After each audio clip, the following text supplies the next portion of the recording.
आप लोगों ने आंकड़ा जरूर पढ़ा होगा, 1 किलो गेहूं का उगाने में लगभग 2000 लीटर पानी की जरूरत लगती है। चावल को उगाने में 3000 लीटर पानी की जरूरत लगती है। दूध को तैयार करने में 1 लीटर हमारे सामने पहुंचने तक लगभग 700 लीटर पानी लगता है। 1 किलो टमाटर, प्याज, आलू को उगाने में लगभग 600 लीटर पानी लगता है। हम यह बताना ये चीज चाहते हैं कि, और इसमें भी 2 चीजें हैं भाई, आलू फ्री तो मिलता नहीं, टमाटर फ्री मिलता नहीं, दूध भी 50 रुपए लीटर आता है। अगर हम अपने बच्चों से कहेंगे, अगर मम्मा ने 1 कप दूध दिया है पीने के लिए, तो क्या करना है? पी लेना है, रखना नहीं, मम्मा भी नहीं, मम्मा तब भी नहीं, और रख दिया, लुढ़क गया, पानी, दूध बर्बाद हो गया ना। और 1 कप दूध कितना होता है? लगभग 200 ml का होता है। पानी भी बर्बाद हो गया। पानी भी बर्बाद हो गया। देखो हमारे बच्चे बहुत जानकार हैं, है ना। तो इन चीजों पर हमें ध्यान रखना है। पार्टियों में अक्सर हम सभी लोगों की एक आदत रहती बड़ी कॉमन सी, प्लेट उठाया, ये भी रख लिया, वो भी रख लिया, ये भी रख लिया, सब प्लेट भर गई।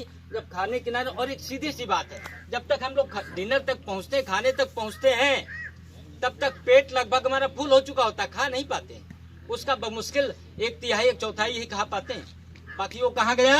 बच्चों कहाँ जाता है वो? डस्टबिन। देखिए हमारे बच्चे बहुत उस्ताद हैं। क्लैप, बच्चों के लिए तालियां। और हमें ऐसे होनहार बच्चों को देखना है और तैयार भी करना है। इनके अंदर पर्यावरण के साथ जीवन अपने आगे बढ़ना है, तैयारी करनी है। तो इस तरह से पानी हम बचा सकते हैं। सेविंग में वो तो बहुत कॉमन सी चीज है कि दाढ़ी बनाते वक्त टैप बंद कर दीजिए, है ना, ब्रश करते वक्त टैप बंद कर दीजिए, बहुत कॉमन चीज है और सबको पता है, इसमें हमें कोई खास बात नहीं रखनी। तो ये कुछ जो तथ्य हैं, इन पर हमें ध्यान में रहना है। और बासी ताजा, कहीं कहीं बासी और ताजा करके पानी बर्बाद करके शाम को टंकी में भरा 500 लीटर या 1000 लीटर की, सुबह हम कोशिश करते रहे वो पानी बेटा निकल जाने दो, ताजा पानी फिर भर लो। पानी बासी ताजा नहीं होती है, धरती में कोई पका नहीं रहा है, धरती जो भी निकला वो ताजा ही ताजा है, और कहीं भी गया ताजा ही ताजा है। पानी तब तक बर्बाद नहीं होता है जब हम उसे खुद नहीं बर्बाद करते। पानी कभी नहीं बर्बाद होता है। अब हम किस बकेट में रखना चाहते हैं? भाई वॉशरूम के बकेट में रख दे तो हम सीधी सी बात नहीं पियेंगे। हम किचन में रखते हैं तो उससे साफ सुथरा स्वच्छ जगह पे रखते हैं, वो नहीं बर्बाद, तो पानी नहीं बर्बाद, हम पानी को बर्बाद करते हैं। खैर, तो ये कुछ चीजें हैं। और अब हम आते अपनी नदी के धाव, क्योंकि टाइम हमें 15 मिनट का दिया गया है। 2-1 मिनट हो सकता है ज्यादा भी हो जाए, 2-1 मिनट कम भी रह जाए। आप सब, आपका क्या आदेश है? 2-1 मिनट ज्यादा हो जाए चलेगा? Very good. हालांकि आपके इस मनोरंजन के समय में ये व्यवधान डालना, इसके लिए मैं क्षमा प्रार्थी हूँ, लेकिन ये भी एक मनोरंजन है। अपनी चीजों से जुड़ना, अपनी चीजों के बारे में जानना, ये भी एक मनोरंजन। हाँ, मजा और हम तो मजा इसी में लेते हैं, मजा आ रही है ना। 45-46 डिग्री टेम्परेचर में राजस्थान में मोटरसाइकिल से घूमते हैं और हमको आनंद आता है। खैर, वो अपना अपना आनंद है। कोई सिनेमा हॉल में मजा आता है, किसी को मॉल में मजा आता है, और किसी को फार्म में मजा आता है, किसी को मसूरी और कहा मजा आता है। खैर, हम आते हैं नदियों पर, जो बेसिकली हमने इधर कोरोना टाइम में फिजिकली एक्टिविटी कोई हो नहीं पाई, तो मैंने क्या करें, तो दिमाग में इन नदियों का, जो हमने 150 नदियों का अध्ययन किया है, इसी पे कुछ खास काम किया जाए। और उसके लिए हमने नदी कथाएं एक सीरीज प्रारंभ की है, जो नीला जहान फाउंडेशन, आप देख सकते हैं, कभी भी यूट्यूब चैनल पर है। कभी मन आए, दिमाग में आए कि इस नदी के बारे में जानना है, और खासतौर से बच्चों के लिए उसमें हम जरूर रखा है। उसमें रखा है कि बच्चे भी अपनी नदियों के बारे में जाने, उनकी ज्योग्राफी के बारे में जाने, उनकी हिस्ट्री के बारे में जाने, उसकी डिस्टेंस। तो इस चीज को हमने लाने की कोशिश की है उस नदी कथा में। चूंकि शिक्षक हूँ तो बच्चों को भी मैंने फर्स्ट प्रायोरिटी दी है, क्योंकि हमारे देश की तमाम सारी नदियां खत्म हो गई या खत्म होने की कगार पे। हम लोग सब लखनऊ वासी हैं, और लखनऊ की जीवन रेखा, जिसकी वजह से ये लखनऊ आज इस हाल में विकास कर रहा है, और इतना हम लोग एंजॉय कर रहे हैं एक शहर में, और हर तरह के आनंद में हम लोग ले रहे हैं। तो गोमती की कुछ बातें हम रखना चाहेंगे। कथा बड़ी है, लेकिन कुछ खास पॉइंट रखना चाहेंगे। गोमती नदी, हालांकि हमारे स्कंद पुराण, वायु पुराण, वाल्मीकि रामायण और तुलसीकृत श्री रामचरित मानस में गोमती का उल्लेख मिलता है। और गोमती की 2 तरह की कथाएं प्रचलित हैं, कि एक तो ये महर्षि वशिष्ठ की ये पुत्री के रूप में जन्म लेती है। महर्षि वशिष्ठ की ये पुत्री के रूप में। और महर्षि वशिष्ठ एक महावेत्ता, महाज्ञानी, महाप्रकांड विद्वान थे, जो हमारे धरती पर आए। उन्होंने बहुत सारे साहित्य लिखा, रचना की, और बहुत पूज्य तपस्या करके भगवान श्री राम के भी गुरु रहे। महाराजा दशरथ के भी वो गुरु रहे। तो ऐसे महाप्रतापी राजा या शिष्य को जन्म देने वाले प्रभु श्री राम का महर्षि वशिष्ठ ने जन्म दिया, तो उनकी ये पुत्री। दो कथाएं, एक तो ये था कि महर्षि वशिष्ठ की बहुत सारी गायें थी और वो गायें जहाँ इकट्ठी होती थी तो वो गौमूत्र इतना इकट्ठा हो गया कि वो एक धार बन करके बहना प्रारंभ कर दिया। और वो है पीलीभीत जनपद में गोमद ताल, इसलिए गोमती का एक नाम कहा जाता है गोमती। और दूसरा, हाँ तो बता रहे हैं, ये पीलीभीत जनपद में एक स्थान है गोमद ताल, वहां से इनकी धारा प्रारंभ होती है, जिसे फुलहर झील भी कहा जाता है। और वहां से ये यात्रा करती हुई धीरे धीरे इनकी तमाम सारी सहायक नदियां भी मिलती हुई इनके बहाव क्षेत्र को बड़ा करती हुई और धीरे धीरे करते लगभग 900 किलोमीटर की लंबी यात्रा करती हुई सुल्तानपुर और होते हुए ये माँ गंगा में विसर्जित हो जाती है। इसके लिए महाकवि तुलसीदास जी ने लिखा, रामचरितमानस में लिखते हैं, प्रभु श्री राम के लिए उन्होंने लिखा, सही उतर गोमती नहाए, चौथे पहर अवधपुर आए। ऐसी हमारी माँ गोमती, जिसे हम आदि गंगा कहते हैं, कि और ये स्थान जहाँ पर प्रभु श्री राम ने स्नान किया था वो पड़ता है हरदोई जनपद में, जो बड़ा प्रसिद्ध स्थान है। और उस स्थान को कहते हैं जहाँ पर कहते हैं हत्या का पाप, हत्याहरण नामक स्थान है, वो बड़ा प्रचलित स्थान है। पूजा पाठ लोग जाते हैं, ऐसे मौके पर जरूर स्नान करते हैं।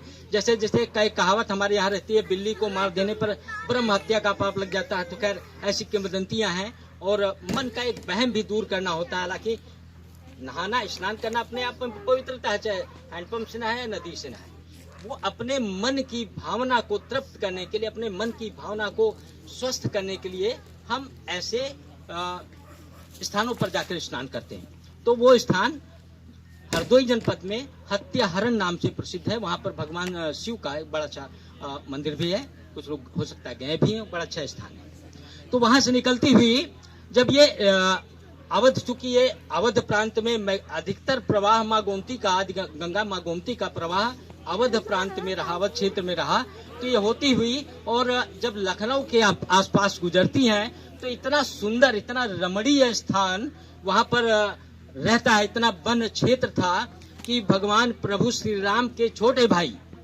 जो इधर ही से निकल कर जा रहे थे, तो ना इतना सुरम्य स्थान, यहाँ पर कोई नगर बसना चाहिए। और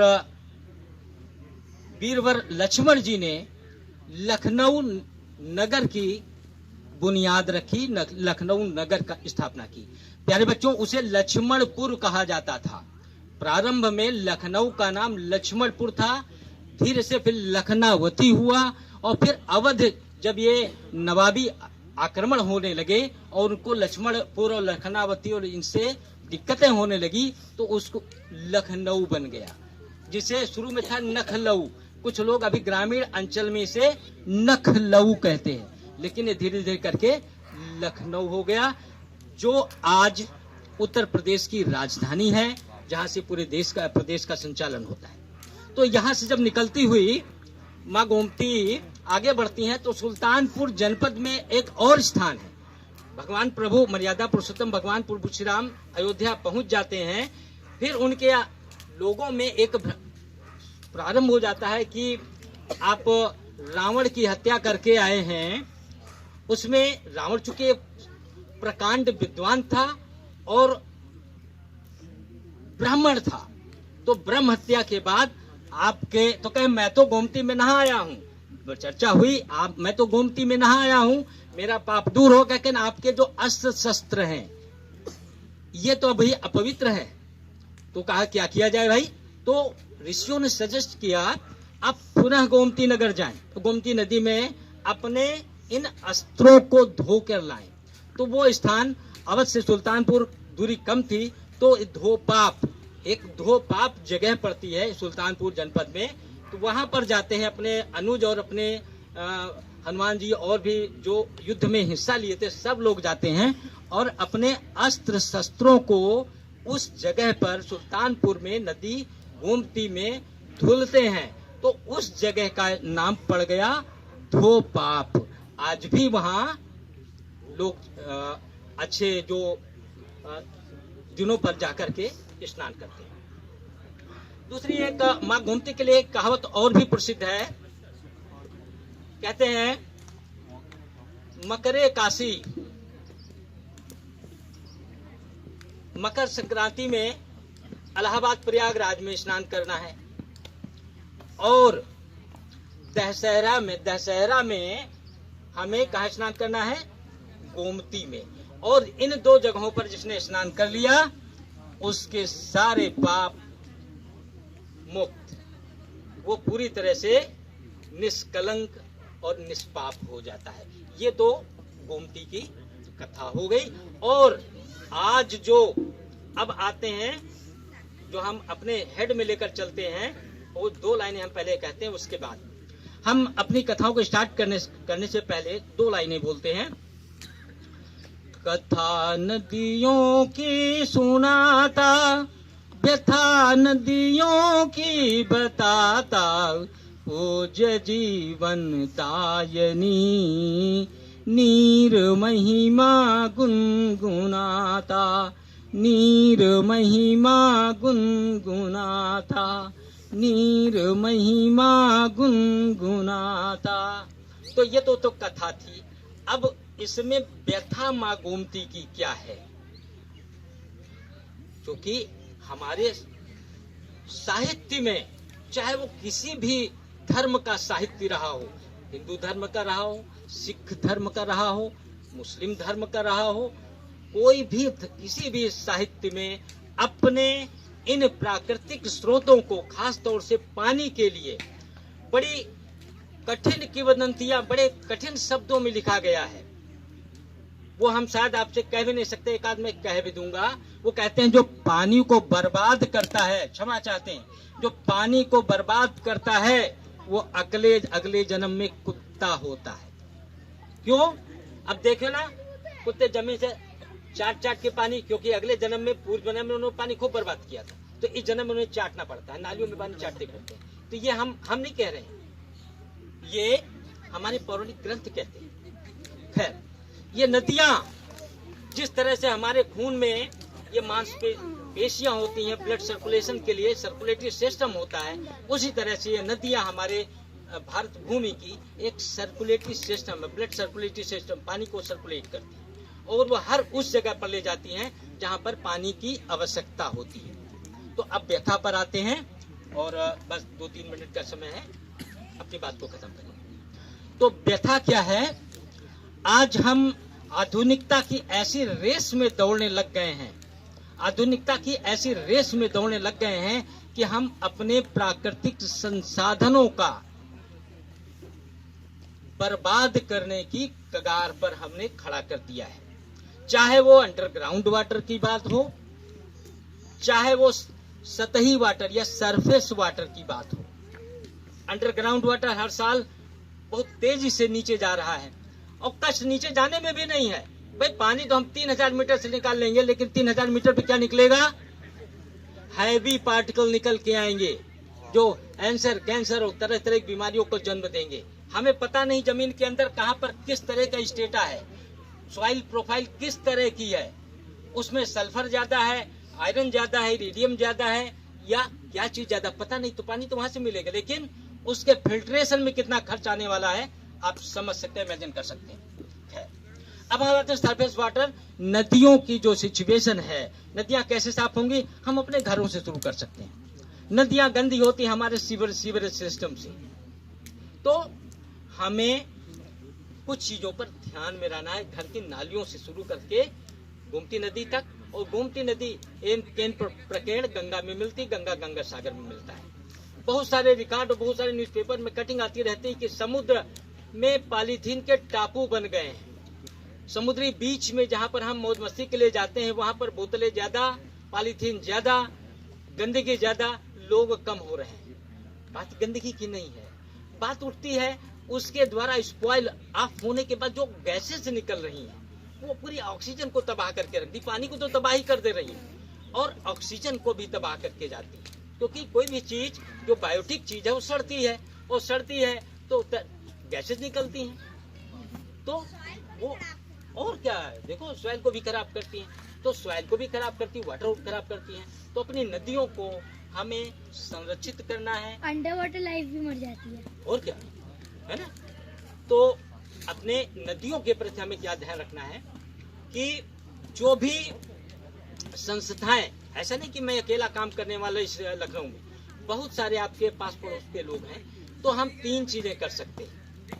नंबर 1, जिसमें पैसा नहीं लगना है उसको तो हमें कर ही देना है। क्या? इंस्पायर करना, यार you are doing so good work, I am with you, किसी तरह की हेल्प होगी मुझे बताना। इसमें पैसा नहीं लगना है, ये 4 शब्द कहने में पैसा नहीं लगना है, और ये हम आप आसानी से कर सकते। कोई भी ऑर्गेनाइजेशन काम कर रहा हो, कोई पर्टिकुलर पर्सन काम कर रहा हो, तो ये 4 लाइनें बहुत कीमती होती हैं। किसी को हम वेकअप कर दें, यार ये आप बहुत अच्छा काम आप कर रहे हो, मैं आपके साथ हूँ, जब भी जरूरत करेगी पड़ेगी हम आपके साथ खड़े होंगे।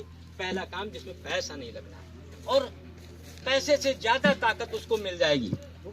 दूसरा काम, अब व्यक्तिगत रूप से कोई भी मूवमेंट चल रहा है उसमें 1-2 घंटे का पारिश्रमिक करके उसमें आप सहयोग कर सकते हैं। तीसरा, अपने हिसाब से आपको पता है ये संस्था वाकई काम कर रही है, तो इकोनॉमिक हेल्प करके। तो 3 तरीके से हम काम कर सकते हैं जो भी आपके आसपास में पर्यावरण के लिए काम कर रहे हैं। और सबसे बेस्ट है 2 शब्द कहना, सबसे चीज। दूसरा, हम इन्वॉल्व हो जाए 2 घंटे के लिए, बड़ी चीजें आजकल चूंकि बहुत सारे एनजीओ, हम ये भी नहीं कहते कि भैया आंख बंद करके चंदा दे दो किसी को, जिस पर आप यकीन करते हो सबसे बेस्ट 1-2 घंटे उसके साथ हम खड़े हो जाएं। वो क्या कर रहा है, हम भी आपके साथ श्रमदान कर रहे हैं। तो ये 3 चीजें हैं जिसमें हम अपनी चीजों को, अपने दोस्तों को, अपने आसपास के जो लोग काम कर रहे हैं उनको हम और इग्नाइट कर सकते हैं, आग लगा सकते हैं। भाई हमें कोई 2 लोग पीठ थपथपा दे तो नंदकिशोर तो अभी झारखंड जाते हैं तो असम भी चले जाएंगे। यार इतने लोग हमारे साथ हैं, हमें बैकअप करने वाले, हमें तैयार करने वाले, तो ये है ना। तो 3 चीजें हम एक सामान्य तौर पर कह सकते हैं। तो इन शब्दों के साथ हम विक्रांत जी को और पूरी कारमा टीम को, जो इन्वायरमेंट के लिए भी डेडिकेटेड रहती है, पर्यावरण के लिए करती है, और आप सबके लिए बहुत सारे अच्छे इवेंट करते रहते हैं। दुधवा में मैं जाता हूँ और मेरा बहुत अच्छा लगता है, और मैं आपका एकदम मुरीद हूँ। सल्यूट करता हूँ विक्रांत जी को, डेडिकेटेड, इनकी पूरी बहुत टीम डेडिकेटेड रहती है और बड़ा अच्छा काम करती है इन्वायरमेंट के लिए और सब इसके लिए। तो हाँ बोलो बेटा।